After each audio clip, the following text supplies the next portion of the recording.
All right, guys, welcome to another episode of the budget build series. This is the most budget thing we're doing today is we're straightening this piece of junk back into something that resembles a race car.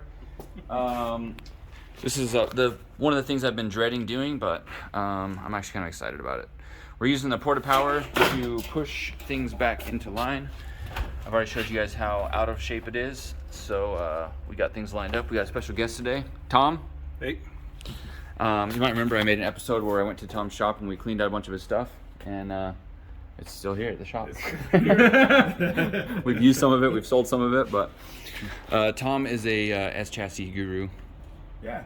Since the late 90s. Since the late 90s. Make it happen, put it away. Oh, look at that. This is how we build race cars.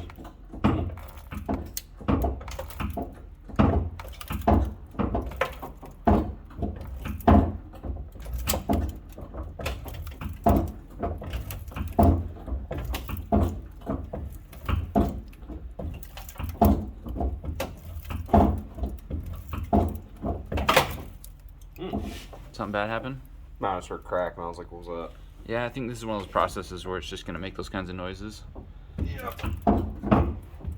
I'll bet it made those noises when it went that way. I'll probably get in here. All right, now let's get on this. Let's get on this part. I just wanted to get it out far enough where we can get into the corner. Right. We'll start pushing the corner out. Okay. All right.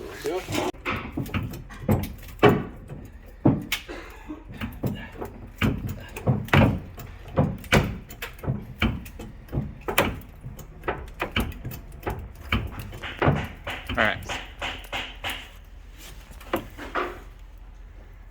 Not bad, not bad. Not great, but not bad. What do you think, we should go further? Readjust. I readjust and just start Pushing pulling the higher. further out this way. 'Cause Oh, this looks okay. like it's coming out pretty good right here. Okay. All right, you're up.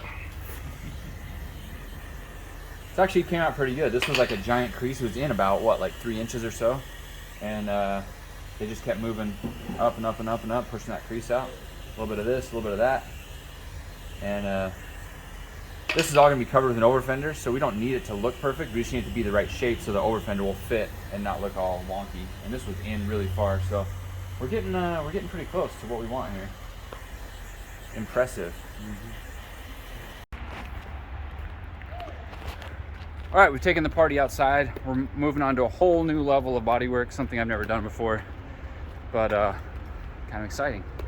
We got the car strapped up to a truck and another truck, and we're gonna pull it until it looks like it's fairly straight. So we're through the subframe on this side, going to the front of this truck, and then we got this side. We're just trying to bend the very bottom of this out where it's all crinkled here. So I guess let's see what happens.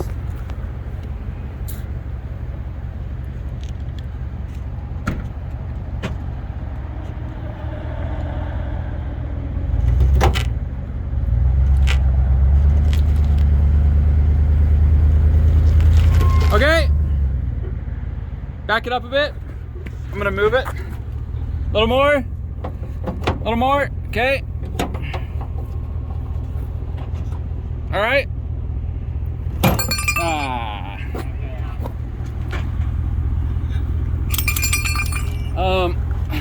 We repositioned the truck like so you're tugging that way. Definitely moved a little bit. Okay, go ahead, give it a little tug.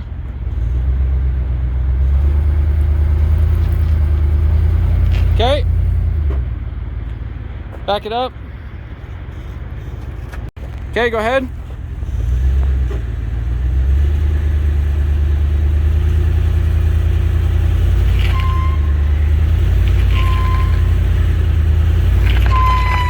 Seriously?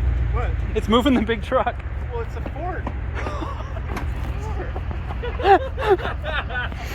You're coming really close to putting a spark plug through your head there. All right, go ahead.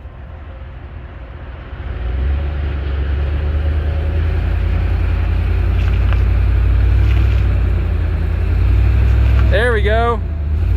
Okay.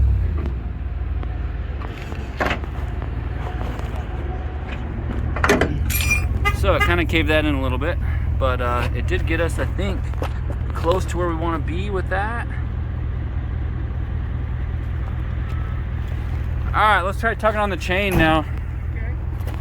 All right, now we're gonna pull from the chain, see if we can straighten out the frame rail there.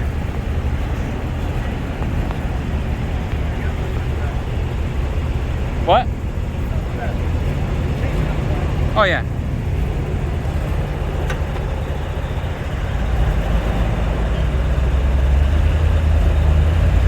Yeah. Ooh. Do it again.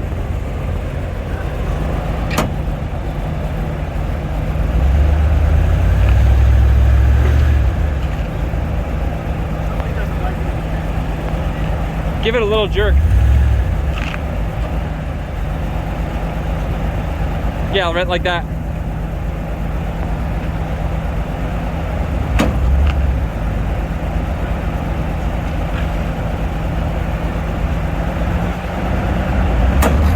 Woo!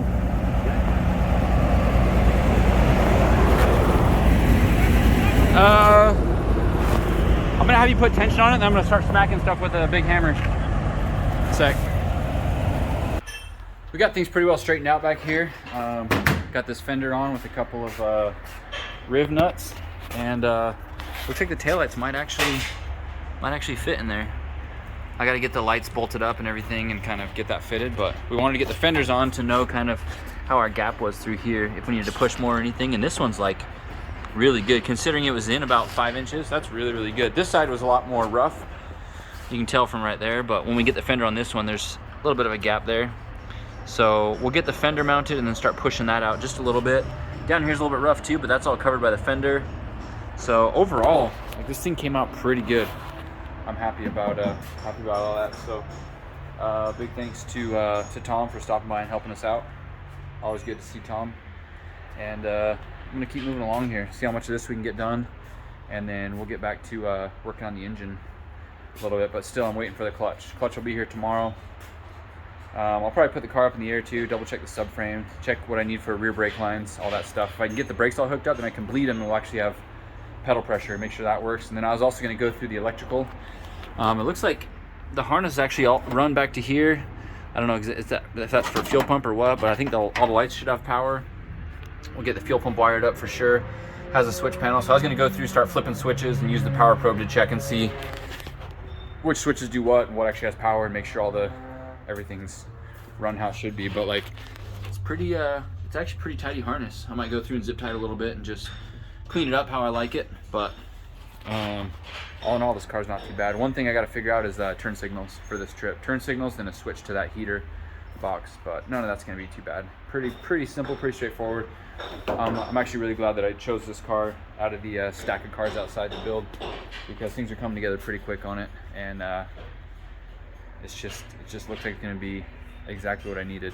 Just it's a straight shell in the fact that like the suspension and chassis seems pretty straight. The stuff that was damaged in the back actually came out better than I thought it would, and so all in all, cost cheap. So we took a trip down to the old O'Reilly's and picked up the parts that we needed. So this is the belt setup for when you delete power steering and AC. I'm not deleting power steering, I'm just running electric power steering instead of the stock crappy mechanical pump that always gives me problems. Also, this has the Tundra alternator. You can see our belt alignment is pretty stellar. So this setup, like I said, is for deleting everything on this side. This is a pulley from an S2000. The part number is Gates 36100. This belt, I don't know exactly what it's from. Someone said it's from an Audi or something, but it's K060388. And you use the stock tensioner. I always have to grind a little bit on the 3 ribs on the tensioner to get this pulley to fit. I don't know if there's different tensioners. I don't know if that's common to have to grind it, but the last 2 I've done, I had to grind down the tensioner to get this to fit on there and not rub on the back.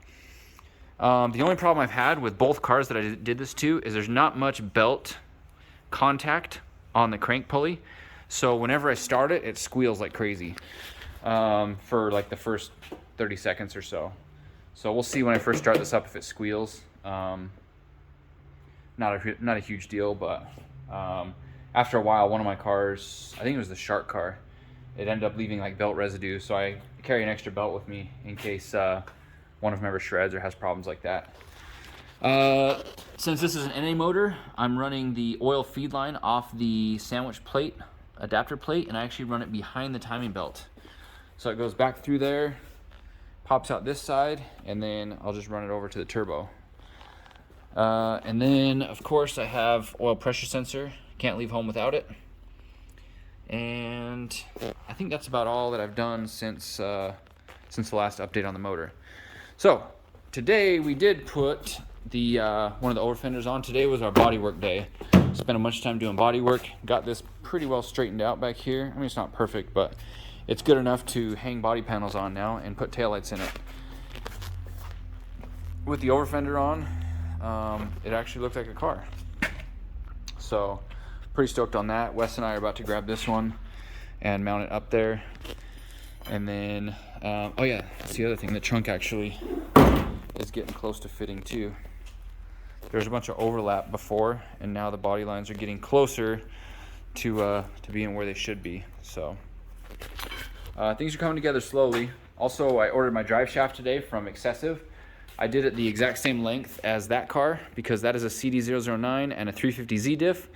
This will have a CD009 with the same engine mounts, but this has a Q45 diff. So hopefully the Q45 diff is the same length so that the drive shaft matches up.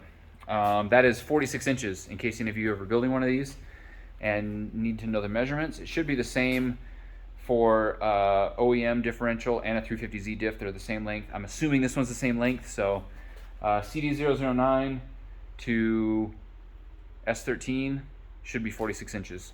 So you're welcome for that one. Okay, we're closing out the night with a weird idea. We're gonna put the motor in the car.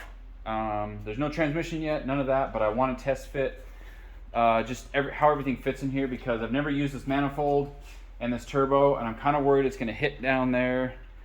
So, oh, plus I never use these motor mounts. So I just kind of want to see how it sits in there. It's going to take us 10 minutes to put it in. So I figured it's worth the effort to do that. And that'll be it for tonight. So kind of a crazy day of everything we did. Body work to engine in the car to some wiring work, windshield wipers, just random stuff. But sometimes that's how it goes when you're building a car. Budget build. Let's do it.